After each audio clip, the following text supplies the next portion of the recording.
What's up guys, it's Mitch here, trying out a new lens today. So this is the 28-70 f2.0 and this is an RF mount lens. So this is actually the first RF lens that I've ever put on my EOS R. Up until now, I've been using the adapter and then using my EF Prime collection. So this is a really special one. I've been waiting a long time to try out this lens and finally got the opportunity thanks to DigiDirect in Brisbane. They were kind enough to loan me this lens. I'll leave a link to them down in the description below. So we're going to be doing a portrait shoot today with my friend Mel. She's going to be modeling, and then we've got Carlo behind the camera doing the behind the scenes. I'm going to be chucking all of the photos up onto the screen as well so you guys can check them out as we're shooting. And then a little bit later on, I'm going to come back with my final thoughts and let you guys know if I like it, what I like about it, what I dislike about it, all that kind of stuff. So I hope you enjoy the video. Let's get into it. Yeah. Let's get you standing in the middle there. Yeah, right a bit. That's good.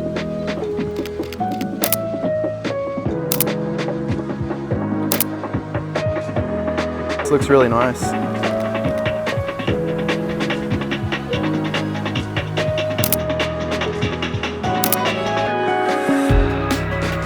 It's really cool being able to like zoom in and out but still keep the f2.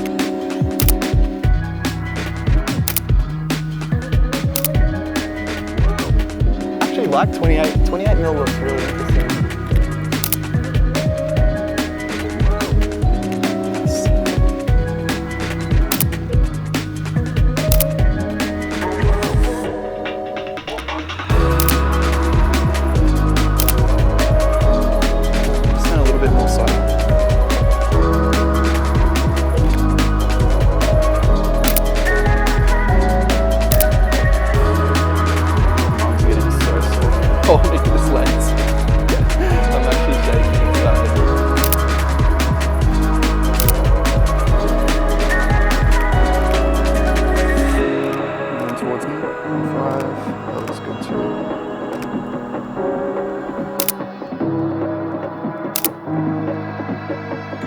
See if we can get some flares.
I only had this lens for 24 hours, so obviously I couldn't try it out in all scenarios and all different locations. However, I did pick up a fairly good idea of how this lens performs in like a fashion portrait kind of environment. I only shot this lens at f2.0 because I really wanted to see how it performed at the maximum aperture.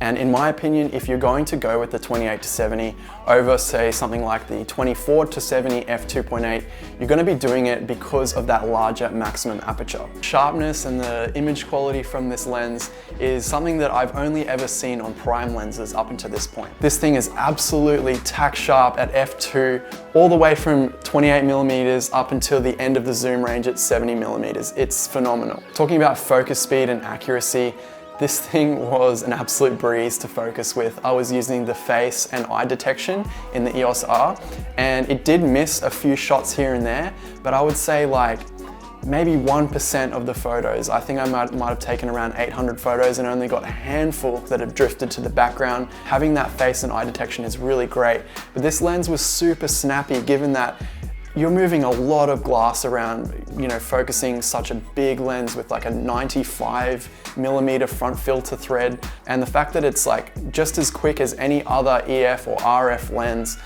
is absolutely astounding actually. We obviously know why it has to be this size, given that really versatile focal range of 28 to 70mm paired with the wide maximum aperture of f2, you're obviously going to have a big, chunky, heavy lens. And I guess up until this point, manufacturers just thought nobody's going to want this lens because it's just going to be too big, too bulky, and, you know, too front heavy, and it's just going to be uncomfortable to shoot with. Is 28 to 70 a good focal range? For some people, no, but I guess for me, it's actually really good. I don't really see myself going wider than 28, and if I need to, I'll just take a couple of steps back. 24 is a nice focal length, however, I think 28 is close enough. For video, it's absolutely amazing. I did do some quick video tests with the EOS R, shooting in 1080p at 50 frames per second, and the footage looks super sharp, really nice. The lens doesn't have IS or any kind of stabilization like that. However, I think that if you are really serious about video, you should be using a stabilizer, a gimbal, a glide cam or something like that, or at least like a tripod or a monopod.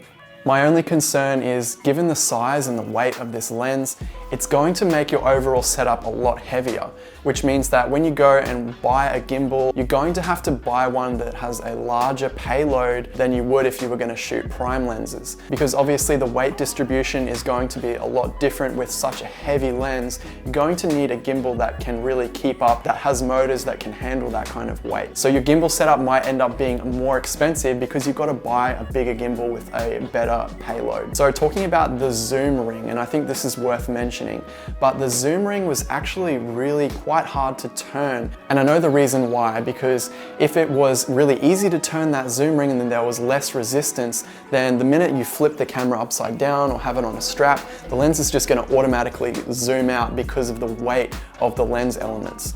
Most of the 24 to 70s that I've used so far have all been really easy to zoom in and out. It did annoy me a little bit while I was shooting. It was slightly uncomfortable. It wasn't as easy as just using one finger to sort of, you know, zoom in or zoom out. I actually had to put two fingers on the lens and actually put some effort into turning it. A bit of a downside in my opinion, however, over time, I could probably see myself getting used to it. A lot of the weight is back towards the mount, so if you hold the lens around the zoom ring, somewhere around that area, it's actually where the center of gravity is in the lens. I think this is really cool, and the reason why I say it's well designed is because when you actually mount the lens on the camera, it doesn't feel too front heavy. A lot of the weight is back towards the camera, which means when you hold it up to your eye, it isn't as front heavy as you would think it would be. So who is this lens for? If you've searched up this video and you're watching it because you're thinking about buying this lens, my advice would be to rent it first. In my opinion, it's either going to be a hell yeah or a hell no, depending on who you are and what you shoot. However, I think that this lens is going to be really perfect for a portrait or a wedding photographer who leans towards the wider end focal lengths and who also likes having a really shallow depth of field in their photos. I do personally know some wedding photographers who only shoot with two lenses. They shoot with a 35mm prime and an 85mm prime. So I could see how the 28 to 70 might actually be able to replace those two lenses for some photographers. 70mm is not quite 85, but I think it's close enough. And because of the f2 aperture, you're really not going to be missing out on those beautiful, dreamy, out of focus backgrounds. If you need the versatility of a 24 to 70, but owning a 24 to 70 makes you jealous of all those people that shoot primes and get those beautiful, blurry, out of focus backgrounds, then the 28 to 70 might be the ultimate compromise. But you might have to go and get yourself a gym membership and pump some iron first because it's an absolute beast of a lens to carry around. I try to help out as many people as I can in the comments below, so if you have any questions, make sure you leave them down there. Anything that I might have missed, I'd love to hear from you guys. As well, Let me know what RF lens you want me to review next, because I am going to be trying out some more RF glass. See you guys next time for the review of the RF 12 to 300mm f1.4. No, I'm just joking. That lens would be like the size of a Daihatsu. What do you think of this? What do I think of it? Yeah, it's huge. It's dope though. Can I take photos? Yeah, just take the lens cap off. That's what you're gonna do. Holy shit. Fucking hell. I'm allowed to swear? Beep this out. This is nuts. Lauren, get me a model now. I want a model right now. Someone sent a text out. This is awesome. How much is this? It's a lot. Yeah? Let's go. Let's shoot. Right. Straight up. Let's do it. It's not too big? This is good size. Good size? Yeah. Oh, you're talking about the camera?